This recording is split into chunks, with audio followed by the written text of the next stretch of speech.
c'est confirmé. C'est confirmé. Cette fois-ci, c'est confirmé.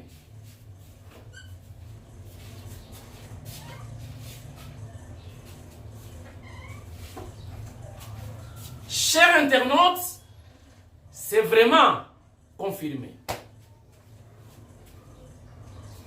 Merci, surtout pour la fidélité. Donc, Tindika Télévision, comme moi si, le conseiller indépendant, autoproclamé du chef de l'État Fatou Bintou, vous salue. Émission Bandi, tous solo là comme d'habitude. Awa et Ratakate. Mais je vous dis, cette fois-ci, c'est confirmé. Batunyon soba lelaki, batunyon soba bengaki, batunyon soba selamantaki. Tombe la maya malili, c'est quoi bisona bino. Tombe la maya malili. C'est bon? Bon, c'est préparé. Mon tour de est mbang, mbang, mbang. Na frigo na ye. Zoa un verre d'eau. Tombe là. Ensemble. Moutema ye kita.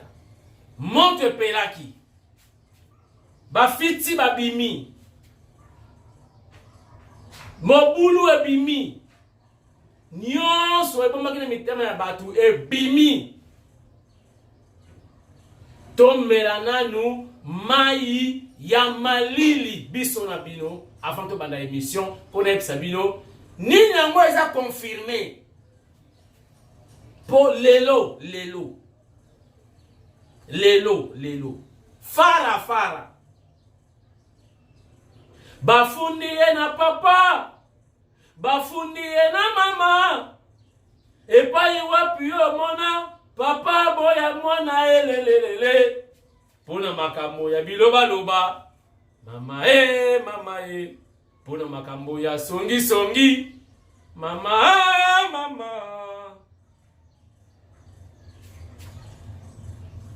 ngai princesse kiku botongi na kotonga kisasa mobimba mama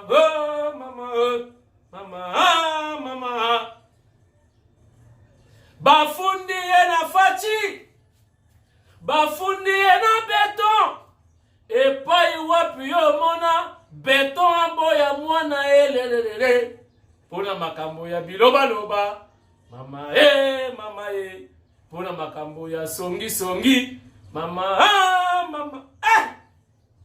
tombe la maya pibo si ma faire tombe la maya malili. Allons-y, à la santé.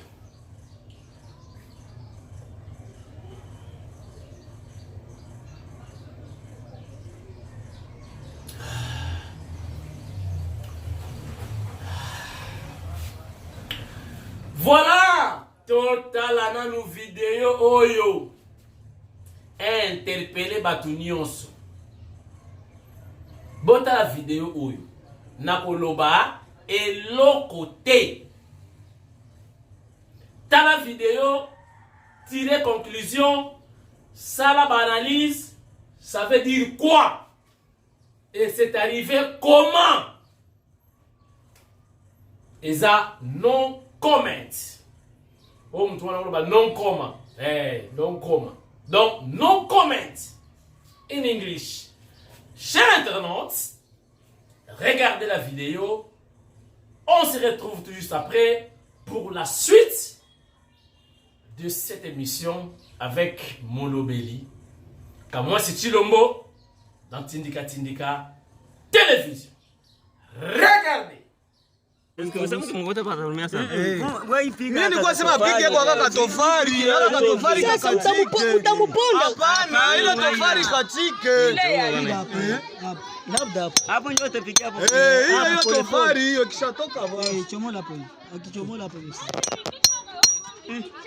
Kaza ro dada.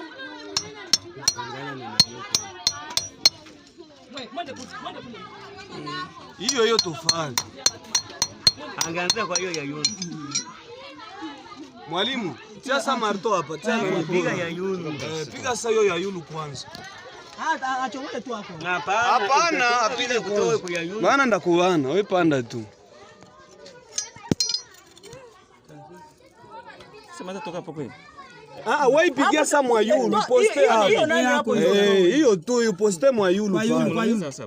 Wewe piga tu. Piga tu. Ile tofari hiyo. Ndio na mubana ile tofari. Ona, anza kwa hiyo. Tofari ndio napana, itatoka. Ni tofari mwendo na mubana. Tofari mwendo na mubana. Hapana, usijitingize dash. Ipige tu mwa vile iende kule. Inatoka pole pole. Ngoja Mungu wangu. Pole pole. Wana watoto. Jabu toto kabisa ajipermettre kupita tu hapa bayama. Monje. Lamuka. Hapo ni maumivu. Mpepe asikwa. Mimi na luma. Inapasha luma. Na kichwa inapasha luma. Mpepere. Voilà, nous sommes de retour sur ce plateau mobile de Tindika Télévision. Avant ton compte à la solo, où ils allaient base, socle. Il y a émission, il y a l'élo. Bon, on a l'information. C'est un peu importante. Bon, il y a ce qui se passe na Kinshasa, na Congo Mobimba. Tomoni John Lungira.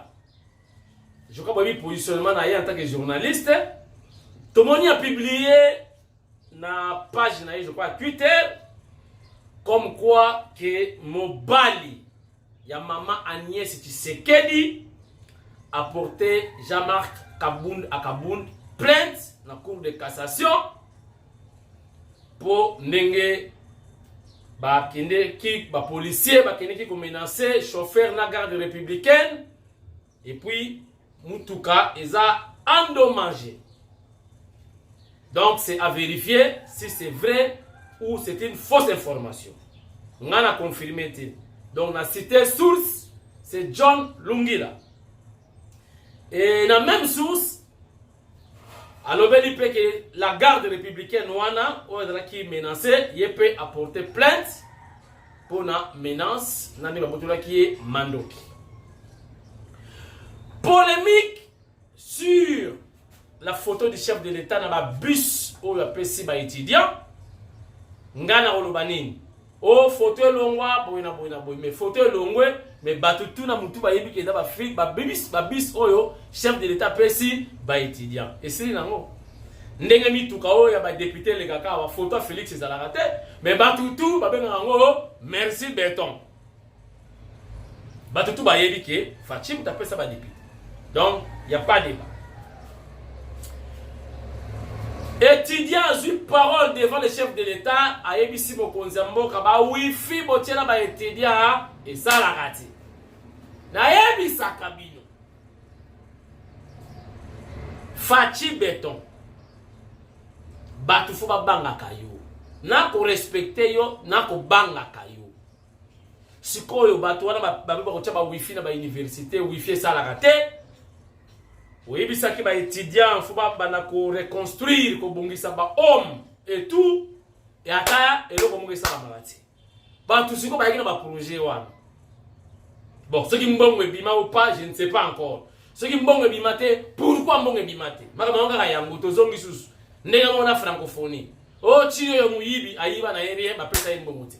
Mbongo bima te. Mokonza mboka lobi bako réhabiliter ba homme tout ça ba université wifi ofele bateka ba syllabus te nzimwanka ngana yeba ke wifi ne osimbate siko muntu ayeki na ko ba wifi wana sika azwa mbongo to azwa mbongo te soka azwa mbongo ileu fo kangama so il pense que mbongo te pourquoi ba dekese mbongo te ba question nyoso wana il faut te se poser en biso mo na yebisa kibino un jour avant.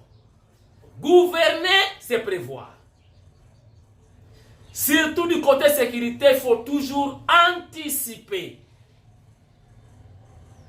nalobaki te na katanga mobule obima nalobaki te na clarté katanga émission précédente nalobaki te hier mobulu esalamaki to esalamaki te bopesi nga raison nazaka mwasi naza na basource ebele tobengaki na katanga nalobaki mutu nabengaki na boye kopesa identité na ye mpona mosala asalaka moye bayeba ye eza te maloba na nga nganga te mobulu lobi ezalaki te bombona siko baimage na émission ya lelo botala quand même baimage ce qui s'est passé hier na katanga oyo nga na sina prévoyaki na gangaki déjà bondimelaka mpe ata ndambuka mwasi c'est important ce n'est pas pour rien je me suis nommé conseiller indépendant ya chef de l'état mokonzi ayebi ngai mokonzi ayebi ngai kamwasi oyo bozomona beton ayebi nga mpe na kombo na ngai nga mpe nayebi ye na kombo na ye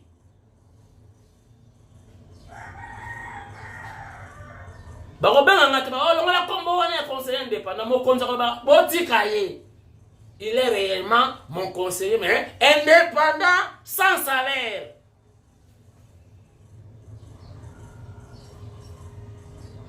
Botalati o na lobaki te botala sikoyo ndenge bato batambolaki o babimisa ngoyi mulunda nyonso na ba prétexte badana ba plan ebele na katanga eza ba prétexte poli bosalaki marche te mpona Idi Kapende mpona nini ti faci ye moko abimisi Idi Kapende mpona ngoyi mulunda de marche ye bana kozwa baarme ti contre les puta minduki wana kenda wapi ye civil alina droit kosima baarme na maboko siko bosalela ye marche eza prétexte oyebe eza prétexte botala quand même ce qui s'est passé hier na Katanga et puis tokota vraiment dans le bain ya masolo ya lelo oyo nazobaki non c'est vraiment confirmé regardez Yanga président Faci libéré Ngoyi Mulunda Nyanga. Message de l'Union de jeunes Katangais, province du Lualaba. En ce jour du 18 janvier 2022, nous, Union de jeunes Katangais, qui représente l'espace Katanga, Olomami, au Katanga, Tanganyika et Lualaba, nous demandons au président de la République démocratique du Congo, son Excellence Félix Tshisekedi Tshilombo, de libérer Ngoyi Mulunda. C'est parmi les rares personnes qui ont contribué à la stabilité et à la paix dans ce pays. C'est parmi les rares personnes qui ont contribué à ce que la République démocratique du Congo, qu'on parle des élections. Nous avons connu des violeurs, des rebelles, des voleurs, des tueurs dans ce pays. Ils ont été graciés et libérés. Le Katanga ou l'espace Katanga est parmi les provinces beaucoup meurtries par les hommes politiques, les officiers supérieurs militaires, le jeune, le maman. Nous demandons à ce que vous puissiez accorder une attention particulière à notre espace. C'est pourquoi la population qui représente l'espace Katanga demande le président Faci libérer Ngoyi Mulunda Nyanga. Merci beaucoup.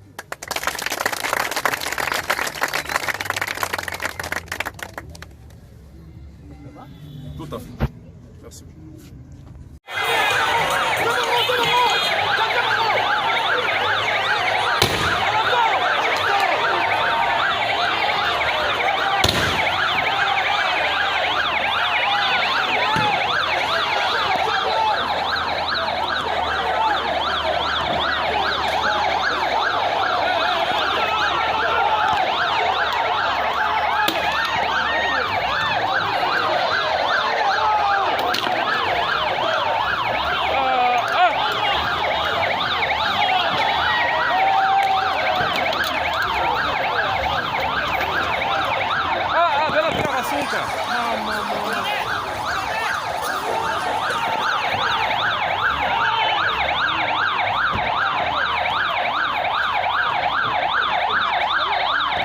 chers amis, vous voyez, ça chauffe ici. Vous voyez vous-même comment les gens sont en train de fuir. Ça, c'est la gaz lacrymogène. Hein. Vous voyez comment les gens sont en train de fuir par-ci, par-là. Donc c'est ça, mes chers amis, vous voyez. Là, vous comprendrez si nous sommes dans un pays où il y a un état de droit ou pas. Vous voyez comment les gens qui marchaient pacifiquement et autres, vous pouvez me regarder. Là, les gens sont presque dispersés partout. Voilà, vous allez concentrer. Tout le monde attendait hier la démission ou le dépôt. Il y a démission, il y a Jean-Marc Kabound à Kabound. Kabound a quitté. Kabound a démissionné. Yoka Sikoyo. C'est confirmé. Lelo. Bakokutana. Lelo. Bakosolola. Bango mibale. Papa na mwana. Mwana na papa na ye. Boyoka deja makamune ngoleka. Ngaka mwesi nazoluba. Boyoka makamune ngoleka. Mwana lobi nakoyoka papa. Na yebi ke papa aza na kanda. Papa akosilika. Papa akogazele ngai. Ngana ko répondre rien. Nakozwa mutu nanga na chena se. Papa koloba akofinga akoganga ngana koloba rien. Dans un personnage de l'historien Gozalila. C'est ça le squelette. Il y a rencontre. Il y a le papa na mwana. Papa mwana ni na yebite. Mwana mwana ni na yebipete. Donc papa na mwana bakoso la lelo. Sauf changement de programme. Mais c'est déjà confirmé. Mwana lobi ngana koloba rien. Le chef a toujours raison. C'est le premier commandement du chef. Le chef a toujours raison. Le chef ne dort pas, le chef se repose. Le chef ne mange pas, le chef goûte. Ah, vous voyez les 10 commandements, hein? Les 10 commandements du chef. Donc, moi, dans le lobby, chef a raison, ngana a tort, na kocha mutu na nga, na se. Na yebi ke chef a silika, chef a ganga. Papa koloba, da koloba rien. Mais nasuka nakosenga papa parole. Papa, est-ce que je peux parler? Papa, est-ce que je peux m'exprimer? Même pendant 1 minute. Et vous avez l'autorisation, il y a souka, moi nakosenga papa. Sauf que papa a autorisé. À mon avis, papa a autorisé. Ne a koloba. Papa, yo peut kangamba na embouteillage. Pourquoi? Pourquoi? Pourquoi? Pourquoi? Pourquoi? Ngaina yo futa na exemplaire. Mais pourquoi ba tout mususu ba ko linga ko za ba exemplaire? Té. Mais ba ko ternir pe image na yo. Tala. Tala, tala, tala, tala, tala, tala. Nesi kaba kozwa conclusion. Papa na mwana. Mena makambo yo nyonso. Ezape lokola kosana kokufa omona ba nini na yo. Je vous dis moi na moni ba yini nyonso. Na Kalpin a commis Bakombo. Il a compris. Ah! Pi, alingarangati. Chi, alingarangati. J, alingarangati. Donc, moi na amoni ba yininyo so ba bimi. Pour à cause de la kokufa. Cause de la démissionnaire. Testez. Pas toi sur pan. Ah, biya bangoyo, fulani.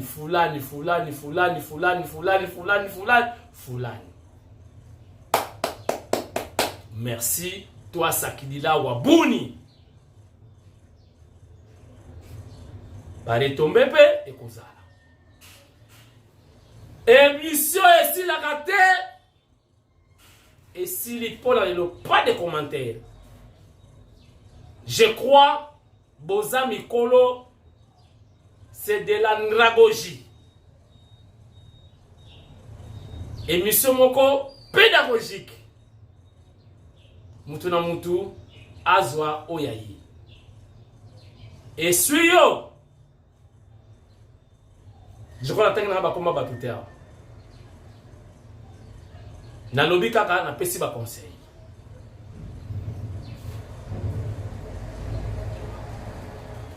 Hier, Mokonzambo a pensé qu'il y a un bus et le même jour a profité qu'il y a assister à l'obsèque. Il y a ancien secrétaire général de l'IDPS, M. Mpongo, ba image et comité seulement, enfin, ba vidéo et comité, tout ça la photo, on a fait une émission oyo, on a quelques photos de chef de l'État, on a des événements remis à bus et puis on a matanga aux alakina cinquantenaire. Bota la photo ndenge et les kaki et vous allez me sans commentaire pour na servir bino ezalaki kamwa si na caméra ezalaki kamwa si na réalisation ezalaki kamwa si na montage ezalaki kamwa si na présentation ezalaki kamwa si na mise en ligne ezalaki kamwa si na nyonso donc émission e mobimba kamwa si mutasali yango yemoko. Ils ont un talent, ils ont un parcours, ils ont une télékin Malibu. Donc, première chaîne privée. Ils ont une antenne AT pour télékin Malibu, ils ont la télékin du Maniema. À l'époque, avant de Kinshasa. Donc, on a bandit la première chaîne privée à Kinshasa, parcours Nanga Yangwan. J'ai l'expertise.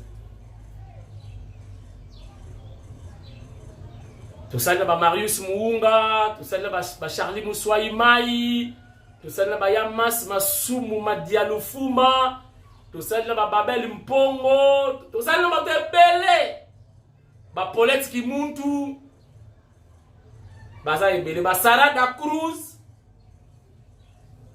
Donc, à moi, c'est à l'expertise. Bodi Matondo, Fisto Mayemba, King Muunga, banani sus. Baza ebele. To panzana na ba chaîne nyonso batateka imbaza. Ndeska nga na uta. Voilà. Na ba talent, na expérience, formation. Donc voilà. Et puis, na saluer mémoire ya Ngongolu Wowo. Paix à son âme, Atika Biso. Grand prêtre. Ce qui était Nebusoyo de éviter. Donc, toujours formation, la télé qui m'a dit. Donc, Bakibam di Shintoa, ba grand prêtre, Balumana Kapasa, on a déjà Nabiso. Donc, on a loin. Bon, on a tenu ma commande à Barote Matateka Mbolimbisa prochainement. Vous avez belé. Sinon, vous avez une mission pour Magaya Mabanga et Batateka. Lobby, on est ensemble. Check.